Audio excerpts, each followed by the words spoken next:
வணக்கம். நீங்க பார்த்துட்டு இருக்கிறது ஹோலிஸ்டிக் ஹீலிங் யூடியூப் சேனல். நான் டாக்டர் துர்கா தேவி பேசுறேன். இன்னைக்கு காலகட்டத்துல நிறைய பேர் பாத்தீங்கன்னா கோவப்படுறாங்க அப்படிங்கிறது எல்லா பக்கமும் நம்ம கேட்டுட்டு இருக்க ஒரு நியூஸா இருக்கு. இப்ப நீங்க நியூஸ் சேனல் பார்த்தாலும் சரி, இல்ல யூடியூப் பார்த்தாலும் சரி, இல்ல ஸ்கூல் போனாலும் சரி, இல்ல நம்ம எங்க போனாலும் சரி, நம்ம கேட்கிற ஒரே விஷயம் எங்க பார்த்தாலும் கோவமா இருக்கு. கோவத்துல அதை பண்ணிட்டாங்க, கோவத்துல மர்டர் பண்ணிட்டாங்க, கோவத்துல பாத்தீங்கன்னா டீச்சர்ஸ் பசங்களை அடிக்கிறாங்க, இல்ல பசங்க டீச்சர்ஸ் கத்தியில குத்துறாங்க, மிரட்டுறாங்க அப்படி சொல்லி வீட்டுல பாத்தீங்கன்னா ஹஸ்பண்ட் அண்ட் குள்ள பாத்தீங்கன்னா ஒய்ஃப்குள்ள சண்டை வருது, ஈகோ வருது அப்படின்னு சொல்லிட்டு ஒரு பீஸ்ஃபுல்லான மைண்ட் செட்ல யாருமே இல்லை. எப்ப பார்த்தாலும் எல்லாருக்குள்ளயுமே பாத்தீங்கன்னா ஒரு வன்முறை, ஒரு வன்மம் அந்த மாதிரிதான் இருந்துட்டே இருக்கு. சோ இந்த மாதிரி இருக்கும்போது தான் நம்ம பாத்தீங்கன்னா நம்ம ரொம்ப காமா இருக்கணும். இந்த மாதிரி விஷயங்கள் கேட்க கேட்க நமக்குள்ள இன்னும் அதிகமா பாத்தீங்கன்னா இந்த மாதிரி நெகட்டிவ்ஸ் நமக்குள்ள வந்துட்டே இருக்கு. ஸோ இதுதான் இப்போ ஃபுல்லாவே ஸ்ப்ரெட் ஆயிட்டு இருக்கு.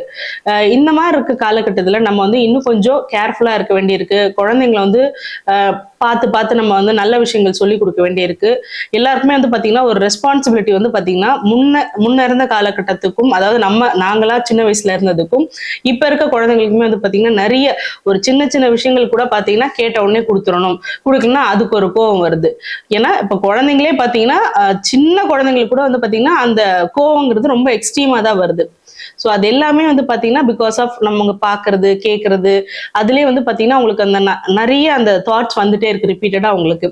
ஸோ இந்த மாதிரிலாம் இருக்கிற இந்த காலகட்டத்துல நம்ம மைண்டை ஏதாவது ஒரு வகையில காம் பண்ண வேண்டி இருக்கு.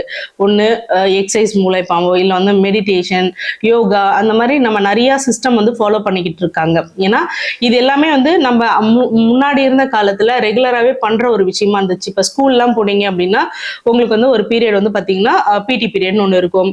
அதுக்கப்புறம் பாத்தீங்கன்னா சோசியல் சயின்ஸ் அப்படின்னு ஒரு சப்ஜெக்ட் இருக்கும். ஸோ இதெல்லாம் பாத்தீங்கன்னா உலகத்தை பத்தி நம்ம தெரிஞ்சுக்கலாம், நம்மளோட அந்த கால வாழ்க்கை முறை எல்லாமே அவங்க தெரிஞ்சுக்கிற மாதிரி இருந்துச்சு. அந்த பிடி பீரியட்ல பாத்தீங்கன்னா குழந்தைங்க நல்லா விளையாடுவாங்க. ஸோ அவங்களோட எனர்ஜி ஃபுல்லாவே பாத்தீங்கன்னா வீட்டுக்கு வரும்போது பாத்தீங்கன்னா அப்படியே டயர்டாகி வருவோம். எப்படா நம்ம சாப்பிடுவோம், எப்படா தூங்குவோம், என்னடா கொடுப்பாங்க அப்படிங்கிற மாதிரி நம்ம வீட்டுக்குள்ள வருவோம். ஆனா இப்ப பாத்தீங்கன்னா ஸ்கூல் போறாங்க, படிக்கிறாங்க, ஹோம்ஒர்க் பண்றாங்க, வீட்டுக்கு வந்தாலும் அதே தான் நடக்குது. வந்த உடனே நம்மளும் என்ன பண்ணுவோம்னா படிங்க, எழுதுங்க, இப்படிதான் சொல்லிட்டே இருக்கும் குழந்தைங்களையும். ஸோ நம்மளுமே பார்த்தீங்கன்னா காலையில் வேலைக்கு போகிறோம், வரோம், வீட்டில் வேலை பார்க்குறோம். டைம் பார்த்தீங்கன்னா யாருமே இங்கே சரியாக கம்யூனிகேஷன் பண்ணுறது கிடையாது. நமக்குள்ளே இருக்க அந்த ஃபீலிங்ஸ் எங்கேயுமே ஷேர் பண்ணப்பட மாட்டேங்கிறது. எல்லாமே ஒன்று உள்ளே வச்சுட்டு இருக்கோம். அது யார்கிட்ட நம்ம பேசுறது, எப்படி நம்ம அதை வெளியில கொண்டு போகிறதுன்னு எதுவுமே குழந்தைங்களுக்கும் தெரிய மாட்டேங்குது, பேரண்ட்ஸ்க்கும் தெரிய மாட்டேங்குது. ஸோ நமக்கு தான் இந்த மாதிரி இருக்குன்னு பார்த்தா வயசானவங்களுக்குமே இதே கம்ப்ளைண்ட்ஸ் இருக்கு. ஏன்னா வீட்டில் இருக்க எல்லாருமே வேலைக்கு போயிடுறாங்க, குழந்தைங்களும் பார்த்தீங்கன்னா டியூஷன் அது இதுன்னு வெளில போயிடுறாங்க. ஸோ அந்த வீட்டில் இருக்க பெரியவங்களும் பார்த்தீங்கன்னா வீட்டுக்குள்ளே இருக்காங்க. சோ இது எல்லாருக்குமே என்ன ஆகுதுன்னா அவங்களோட லைஃப் ஸ்டைல் இப்படிதான் போயிட்டு இருக்கும்போது ஆட்டோமேட்டிக்கா அவங்களுக்குள்ள இருக்க அந்த ஷேர் பண்ண முடியாத சில ஃபீலிங்ஸ் எல்லாம் பாத்தீங்கன்னா நெகட்டிவா மாற ஆரம்பிக்குது. சோ மலர் மருந்தும் பாத்தீங்கன்னா சேம் அதே கான்செப்ட் தான். அதாவது இப்போ ஒருத்தவங்களோட எமோஷன்ஸ் ரொம்ப உடம்ப பாதிக்கும். டாக்டர் பேட்ச் சொன்ன விஷயமே அதுதான். ஒவ்வொரு மனிதனுக்கும் அவங்களுக்குள்ள நிறைய எமோஷன்ஸ் இருக்கு, ஃபீலிங்ஸ் இருக்கு.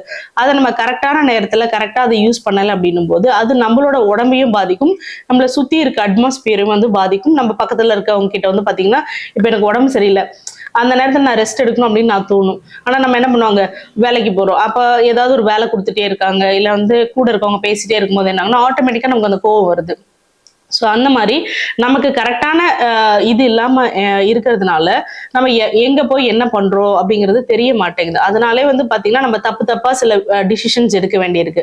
இப்ப லேட்டஸ்டா நான் சில நியூஸ் எல்லாம் பார்க்கும்போது கேட்கும்போது நமக்கே இந்த விஷயத்துக்காம போய் சூசைட் பண்ணுவாங்க. அதாவது இப்ப லேட்டஸ்டா பாத்தீங்கன்னா ஒரு லேடி ஹஸ்பண்ட் அந்த பூஜைக்கு சாரி வாங்கி தரல, அதனால ட்ரெயின்ல போய் விழுந்துட்டாங்க அப்படின்னு நம்ம ஒரு நியூஸ் பார்த்தோம்.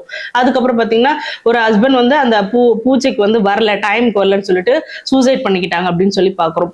சோ இதை நமக்கு பார்க்கும்போது கேட்கும்போது இந்த சின்ன விஷயத்துக்கு போய் யாராவது உயிரை போய் இது பண்ணுவாங்களா அப்படிங்கிற மாதிரி நமக்கு தோணுது. சோ யாருக்குமே பாத்தீங்கன்னா இதுல இருந்து என்ன தெரியுதுன்னா, ஒண்ணு பொறுமை இல்ல, இன்னொன்னு பாத்தீங்கன்னா அவங்க சின்ன சின்ன விஷயத்துக்கு கூட கோவப்படுறாங்க. சோ உயிரை விட அவங்களுக்கு பாத்தீங்கன்னா அந்த விஷயம் ரொம்ப இம்பார்ட்டன்ட் அப்படிங்கிற மாதிரி அதுக்கு இம்பார்ட்டன்ஸ் கொடுக்குறாங்க. இதுக்கு காரணம் என்னன்னு பாத்தீங்கன்னா நம்ம சாப்பிட்ற உணவுகளும் ஒரு வகையில காரணம் அப்படின்னு சொல்றாங்க. நீங்க எந்த மாதிரி ஃபுட் சாப்பிட்றீங்க, நம்மளோட லைஃப் ஸ்டைலும் பாத்தீங்கன்னா ரொம்ப முக்கியமா இதுல பங்கு வகிக்குது. என்னன்னா, நீங்க ஒரு சாத்வீகமான உணவு சாப்பிடுறீங்க, கீரை, பழங்கள், அதுக்கப்புறம் காய்கறி எல்லாம் நிறைய சாப்பிடும்போது நம்ம உடலும் வந்து பாத்தீங்கன்னா ரொம்ப அமைதியாகவும் நம்மளோட மைண்டும் பாத்தீங்கன்னா காமா இருக்கு அப்படின்னு ஒரு ஸ்டடி சொல்லுது. அதே மாதிரி நம்ம சாப்பிட்ற நான்வெஜ் நிறைய வந்து பாத்தீங்கன்னா இப்ப இருக்க இதுல வந்து எல்லாம் ஃபாஸ்ட் ஃபுட் இல்ல வந்து புதுசா நம்ம ஒரு விஷயத்த ட்ரை பண்ணணும், அதர் கண்ட்ரி ஃபுட் சாப்பிட்றோம் அப்படின்னு சொல்லிட்டு நம்ம உணவுக்கு வந்து பாத்தீங்கன்னா நிறைய முக்கியம் கொடுத்து வரும். அதாவது என்ன உணவு சாப்பிட்றோம் அப்படிங்கிறது இல்லாம எல்லாமே நம்ம சாப்பிட ஆரம்பிச்சிடும். அதாவது ஒரு ஃபேஷனா நம்ம சாப்பிட்றோம், ஒரு விஷயத்த நம்ம புதுசா ட்ரை பண்ணணும் அப்படிங்கிற மாதிரி ஒரு கியூரியாசிட்டியில வந்து ட்ரை பண்ணிட்டு இருக்கோம். ஸோ அந்த மாதிரி என்ன ஆகுதுன்னா, நம்ம எதுக்குமே ஒரு இம்பார்ட்டன்ஸ் கொடுக்காம இந்த பக்கமும் வந்து பாத்தீங்கன்னா நம்ம மைண்டையும் கண்ட்ரோல் பண்ண மாட்டோம், அந்த பக்கம் நம்ம பாடியுமே கண்ட்ரோல் பண்ணாம எல்லாமே நம்ம வந்து ஒரு மாதிரி போறதுனாலதான் இவ்வளோ வன்முறைகள் வருது, இவ்வளோ பேருக்கு இவ்வளோ சின்ன சின்ன விஷயங்களுக்கு கூட கோவம் வருது. ஸோ இந்த மாதிரி நான் எதையுமே கரெக்டா மெயின்டைன் பண்ணல அப்படின்னும் போது பிரச்சனைகள் தான் நிறைய வந்துட்டே இருக்கும். ஸோ அந்த மாதிரிலாம் இருக்கக்கூடாது, நான் வந்து இந்த மாதிரிலாம் இருக்க விரும்பல, என்னை சுத்தி இருக்கவங்க வந்து இந்த மாதிரி இருக்கிற மாதிரி நானும் இருக்க வேண்டாம் அப்படின்னு நீங்க ஃபீல் பண்றீங்க அப்படின்னா ஃபர்ஸ்ட் உங்களை பத்தி நீங்க ஸ்டடி பண்ணுங்க. எப்பவுமே நீங்க உங்களை பத்தி தெரிஞ்சுக்கிட்டா மட்டும்தான் நீங்க எல்லாமே வந்து கரெக்ட் பண்ண முடியும். இப்ப நான் இந்த வயசுக்கு மேல ஒரு உணவு சாப்பிடக்கூடாதுன்னு இருக்கு. இப்ப நீங்க ஒரு ஆணா இருந்தீங்கன்னா ஒரு 30 வயசு வரைக்கும் இல்லைன்னா 40 வயசு வரைக்கும் வந்து பாத்தீங்கன்னா இந்த உணவுகள் சாப்பிடலாம், சுகர் எடுத்துக்கலாம், நிறைய உப்பு போட்டு சாப்பிடலாம், நல்ல காரமா சாப்பிடலாம். அதே மாதிரி பெண்களா இருக்கும்போது ஒரு 35-30 வயசுக்குள்ளே வந்து பாத்தீங்கன்னா ஒரு கண்ட்ரோல் பண்ணிடணும். இதுக்கு மேல நம்ம வந்து நிறைய சுகர் எடுத்துக்க கூடாது, அதுவும் ஒயிட் சுகர் வந்து எடுக்கவே கூடாது நிறைய சொல்லிட்டே இருக்காங்க. ஆனா வந்து சுகர் மட்டும் இல்லைங்க, நம்ம சாப்பிட்ற உப்பு கூட நிறைய நமக்கு பிரச்சனைகள் தரும். ஸோ அதனால ஒரு வயசுக்கு அப்புறம் இது எல்லாமே நம்ம கொஞ்சம் கொஞ்சமா நம்ம சாப்பாடு, அதுக்கப்புறம் நம்மளோட ஸ்வீட்ஸ், அதுக்கப்புறம் எல்லாமே நம்ம குறைக்க ஆரம்பிக்கணும். இதெல்லாம் பண்ணாலே நம்ம ஓரளவுக்கு வந்து பாத்தீங்கன்னா நம்ம உடம்பும் மைண்டும் வந்து கொஞ்சம் காம் ஆகும். அதையும் தாண்டி யோகா பண்றது இல்ல கண்டிப்பா பாடிக்கு வந்து ஒர்க் அவுட் கொடுத்தே ஆகணும். நம்ம அதெல்லாம் பண்றதே கிடையாது. இப்ப நடக்கிறதே வந்து பாத்தீங்கன்னா பண்றது இல்ல, நம்ம உடம்புக்குன்னு சில ஒர்க் அவுட் பண்றது கிடையாது, யோகா பண்றதே கிடையாது. ஸோ இந்த மாதிரி நம்ம என்ன பண்ணலன்னு கேட்டீங்கன்னா நிறைய லிஸ்ட் கொடுத்துட்டே போறோம். என்ன பண்றோம் அப்படின்னு பாத்தீங்கன்னா வேலை பார்க்குறோம், டிவி பார்க்குறோம், மொபைல் யூஸ் பண்ணிக்கிட்டு இருக்கோம். இந்த மாதிரி எது நம்ம உடம்புக்கு தேவையில்லையோ, சரியா தூங்காம நைட்டு ஃபுல்லா உட்காந்து போன் பாக்குறது, இந்த மாதிரி எது தேவையில்லையோ அதை நம்ம நிறைய பண்ணிட்டே இருக்கோம். நமக்கும் நம்ம உடம்புக்கும் தேவைப்படுற விஷயங்கள் பண்றதே கிடையாது. ஸோ அதனால நம்ம வந்து ஃபர்ஸ்ட் என்னோட வயசு என்ன அதை நீங்க பாத்துக்கணும். அதுல நம்ம என்னென்ன பண்ணா நம்ம ஹெல்தியான நம்மளோட பாடி இருக்குங்கிறத பார்க்கணும். அதுக்கப்புறம் நம்ம மைண்டுக்கு வந்து என்ன பண்ணிக்கிட்டு இருக்கோம், ஒழுங்கா யோகா பண்றோமா, இல்ல நம்ம மைண்டை காமா வச்சுக்கிற மாதிரி நல்ல விஷயங்கள் கேட்கறது, கோயிலுக்கு போறது, நம்மள வந்து நம்ம சுத்தி இருக்க அட்மாஸ்பியர் வந்து பீஸ்ஃபுல்லா வச்சுக்கணும். நம்ம வீட்டுல வந்து எப்பவுமே வீட்டுக்குள்ள சண்டை போடக்கூடாது, வீட்டுல வந்து எப்பவுமே குழந்தைங்களோட டைம் ஸ்பெண்ட் பண்றது, வீட்டுல பெரியவங்க இருந்தாங்க அவங்களோட டைம் ஸ்பெண்ட் பண்றது அப்படிங்கிற மாதிரி நம்மளும் சரி நம்மளை சுத்தி இருக்கவங்களும் கொஞ்சம் ஹாப்பியா வச்சுக்கிற மாதிரி ஏதாவது பண்றது. வீட்டோட கண்டிப்பா நம்ம வந்து நமக்குன்னு ஒரு மீ டைம் கொடுத்துக்கணும். அஸ் லேடிஸா இருந்தாலும் சரி ஜென்ஸா இருந்தாலும் சரி உங்களுக்குன்னு ஒரு ஸ்பேஸ் கொடுத்து எனக்கு இது பிடிக்கும், நான் இதை பண்ணணும்னு ஆசைப்பட்டிருந்தேன், ஒரு பீரியட் நீங்க ஒரு விஷயம் ஆசைப்பட்டிருப்பீங்க, அதை வந்து செய்யறதுக்கு ட்ரை பண்ணுங்க. உங்களுக்கு பிடிச்ச சில விஷயங்கள் பண்ணும்போது கூட உங்களோட மைண்ட் வந்து நல்லா ரிலாக்ஸ்ட் ஆகும், நல்லா நீங்க காமா இருப்பீங்க. ஏன்னா எல்லாருமே நம்மளை சந்தோஷப்படுத்திட முடியவே முடியாது. இந்த காலத்துல வந்து நீங்க வெளியில போய் சந்தோஷம் தேடவே முடியாது, எல்லாருக்குள்ளேயும் தான் சந்தோஷம் இருக்கு. ஸோ நீங்க உங்களுக்கு ஏதாவது தேவை அப்படின்னா அதை நீங்க தான் வந்து தேடணும். நான் வந்து அது வாங்கி கொடுத்தா நான் சந்தோஷப்படுவேன், எனக்கு போன் வாங்கி கொடுத்தா சந்தோஷமா இருக்கும், இல்லை எனக்கு ஜுவல் வாங்கி கொடுத்தா சந்தோஷமா இருக்கும் நம்ம சொல்லுவோம். பட் அதுலலாம் சந்தோஷம் கிடையாது. எனக்குள்ள நான் ஒரு விஷயம் செய்யறேன், இப்ப எனக்கு ஒரு விஷயம் பண்ண பிடிக்குது, அந்த விஷயத்த நான் செஞ்சேன் அப்படின்னா கண்டிப்பா உங்களுக்குள்ள ஒரு அமைதி கிடைக்கும், ஒரு சந்தோஷம் கிடைக்கும். அது என்னங்கிறத நீங்க தேடி அதை ட்ரை பண்ணுங்க. அதே மாதிரி குழந்தைங்களோட டைம் ஸ்பெண்ட் பண்ணுங்க. நம்ம எவ்வளவுக்கு எவ்வளவு நம்ம குழந்தைங்களோட டைம் ஸ்பெண்ட் பண்றோமோ அப்பதான் வந்து அவங்களுக்கு என்ன நடக்குது, ஸ்கூல்ல நல்லா படிக்கிறாங்களா, இல்ல அவங்களுக்கு ஏதாவது ஒரு ப்ராப்ளம் இருக்கும், அந்த மாதிரி விஷயங்கள் இப்ப இருக்க காலகட்டத்தில் நம்ம எவ்வளவுக்கு எவ்வளவு நம்ம ஃபேமிலிக்கு டைம் கொடுக்குறோமோ அப்பதான் வந்து பாத்தீங்கன்னா வெளியில இருக்க சிலவங்களால நம்ம குழந்தைகள் வந்து மிஸ்யூஸ் பண்ணப்பட மாட்டாங்க. அதே மாதிரி வீட்லயும் சரி என்ன நடக்குது அப்படிங்கறத நம்ம கேட்டு தெரிஞ்சுக்க முடியும். உங்க வீட்டுல இருக்க ஹஸ்பண்டோட ஃபினான்ஸ் எல்லாம் கரெக்டா இருக்கா, இல்ல அவர் ஏதாவது பண்றாரு அப்படிங்கிறது நமக்கு எப்பவுமே தெரிஞ்சுட்டே இருக்கணும். நம்ம எல்லாரும் உட்கார்ந்து பேசும்போதுதான் உள்ள என்ன நடக்குது, நம்ம ஃபேமிலிக்குள்ள என்ன நடக்குதுங்கிறத நம்மளால தெரிஞ்சுக்க முடியும். அதுல சில தப்புகள் இருந்தா நம்ம திருத்த முடியும். நமக்குமே வந்து பாத்தீங்கன்னா நம்ம ஏதாவது சில தப்பு நடந்துட்டு இருந்தா நம்ம அடிக்கடி கோவப்பட்டுட்டே இருப்போம்.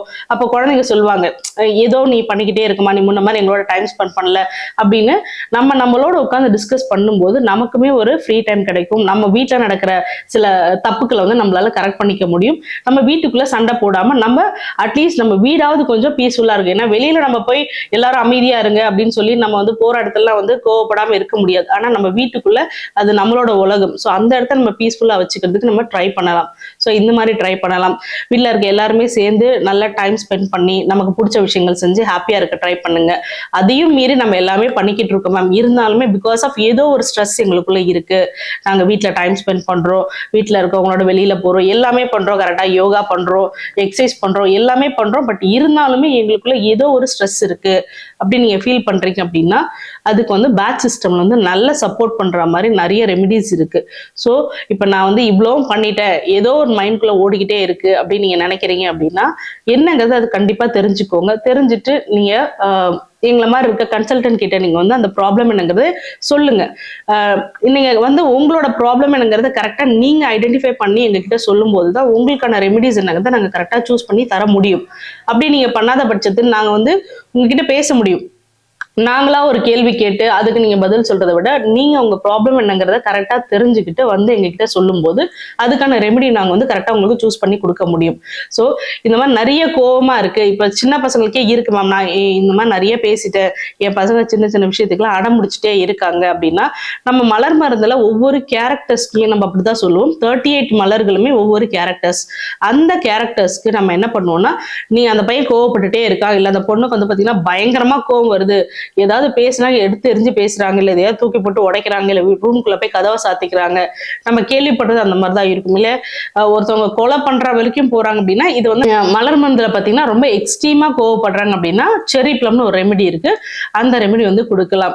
ஏன்னா இப்ப நான் வந்து எல்லாமே வந்து நீங்க சொல்றதை பேஸ் பண்ணி தான் நம்ம அவங்க கிட்ட இருந்து மருந்து வந்து நம்ம கொடுப்போம். நம்மளா வந்து இப்ப இப்படி இருக்காங்க அப்படி இருக்காங்கன்னு சொல்லி இப்ப ஜென்ரலா நான் எந்த காம்பினேஷனும் யாருக்குமே கொடுக்கறது கிடையாது. நீங்க ஒரு ப்ராப்ளம் எனக்கு இந்த பிரச்சனை இருக்கு அப்படின்னு நீங்க சொன்னீங்க அப்படின்னா அந்தந்த பிரச்சனைகளுக்கு நம்ம மலர் மருந்து கொடுக்குறோம். அதுல ஃபர்ஸ்ட் வந்து பாத்தீங்கன்னா நம்ம எப்பவுமே கோபம் அப்படின்னாலே செரி பிளம் தான் கொடுப்போம். அதுக்கப்புறம் பாத்தீங்கன்னா நான் சொல்ற விஷயத்தை தான் செய்யணும், எனக்கு இதுதான் வேணுங்கிற மாதிரி அடமெண்டா சில பசங்கள் இருப்பாங்க, இல்ல பெரியவங்களுமே அப்படிதான் இருப்பாங்க, நான் சொன்னா நீ செய்யணும், வேற அங்க ஆப்ஷனே கிடையாது அப்படிங்கிற மாதிரி இருக்காங்க. அப்படின்னா உங்களுக்கு வைன், VINE வைன் ஒரு மருந்து இருக்கு, அது நீங்க வந்து வாங்கி கொடுக்கலாம். இந்த மலர் மருந்துகள் எல்லாமே உங்களோட நீங்க யாரு அப்படிங்கறத தெரிஞ்சுட்டு அதுக்கப்புறம் நீங்க அப்ளை அதை நீங்க யூஸ் பண்ணும்போது நல்ல ஒரு ரிசல்ட்ஸ் கொடுக்கும். இப்ப அந்த மாதிரி இல்லாம ஜென்ரலா ஒரு காம்பினேஷன் கோவத்துக்கு இது சொல்றாங்க, நான் அதை வாங்கி ட்ரை பண்ணட்டுமா அப்படின்னு சில பேர் கேட்பீங்க. அந்த மாதிரி நீங்க ட்ரை பண்ணும்போது தேவையில்லாத சில ரெமிடிஸ் வந்து உங்களோட பாடிக்குள்ள ஆட் ஆகும். இப்ப எனக்கு ஒரு பிரச்சனைனா அந்த பிரச்சனைக்கு மட்டும் மருந்து எடுத்தா எப்பவுமே சேஃப். அது இல்லாமல் கூட 2 மருந்து இல்ல அது இல்லாம மெயினா என்ன ஆகும்னா நீங்க ஜெனரல் காம்பினேஷன் எடுக்கும்போது உங்களுக்கு தேவைப்படுற மருந்து அந்த இடத்துல மிஸ் ஆகுறதுக்கு நிறைய சான்சஸ் இருக்கு. அதனால உங்களுக்கான மருந்து என்னங்கிறத நீங்க சொல்லிட்டு அதுக்கப்புறம் அதை வாங்கி சாப்பிடும் போது நல்லா உங்களுக்கு கேட்கும். பிளஸ் தேவையில்லாத மருந்து உங்களுக்குள்ள போகாம இருக்கும். ஸோ அதனால நீங்க ஏதாவது மருந்து இந்த மாதிரி வாங்கணும், எனக்கு இந்த மாதிரி பிரச்சனைகள் இருக்கு அப்படின்னா தயவு செய்து அந்தந்த பர்டிகுலர் கன்சல்டன்ட் கிட்ட போயிட்டு தெரிஞ்சு வாங்கி சாப்பிடுங்க. நீங்களா ஏதாவது தெரியல அப்படின்னா பிரச்சனையே கிடையாது, தெரிஞ்சுக்கிட்டு நீங்க வாங்கி யூஸ் பண்ணுங்க. ஏதாவது நீங்களே வந்து தப்பா வாங்கி யூஸ் பண்றதுனால ப்ராப்ளம் எதுவும் ஆக போறது இல்லை. உங்களோட உடம்புக்கு தேவையில்லாத ஒரு இதை நீங்க இன்டேக் பண்ண வேண்டாம். ஸோ அதனாலதான் மேலும் இதே மாதிரி உங்களுக்கு ஏதாவது தெரிஞ்சுக்கணும் அப்படின்னாலும் கீழே நீங்க இருக்க நம்பருக்கு நீங்க ஃபோன் பண்ணி தாராளமா என்னை எப்பவுமே கேட்கலாம். நீங்க வந்து கன்சல்ட் பண்ணி தான் தெரிஞ்சுக்கணும்ல. உங்களுக்கு டவுட் இருக்கு, இப்ப நிறைய பேருக்கு வந்து இந்த மருந்தை நான் சூஸ் பண்ணது கரெக்டா அப்படிங்கிற மாதிரி டவுட் இருக்கும். அந்த மாதிரி இருந்தாலும் தாராளமா என்னோட நம்பருக்கு கால் பண்ணி நீங்க கேட்டு தெரிஞ்சுட்டு கூட நீங்க சாப்பிடுங்க, பிரச்சனையே இல்லை. இதே மாதிரி நிறைய நீங்க தெரிஞ்சுக்கணும் பார்க்கணும் அப்படின்னா என்னோட சேனலை மறக்காம சப்ஸ்கிரைப் பண்ணி வச்சுக்கோங்க. இது தேவைப்படுறவங்களுக்கு கண்டிப்பா ஷேர் பண்ணுங்க. இன்னொரு வீடியோல நம்ம பார்க்கலாம். தேங்க்யூ.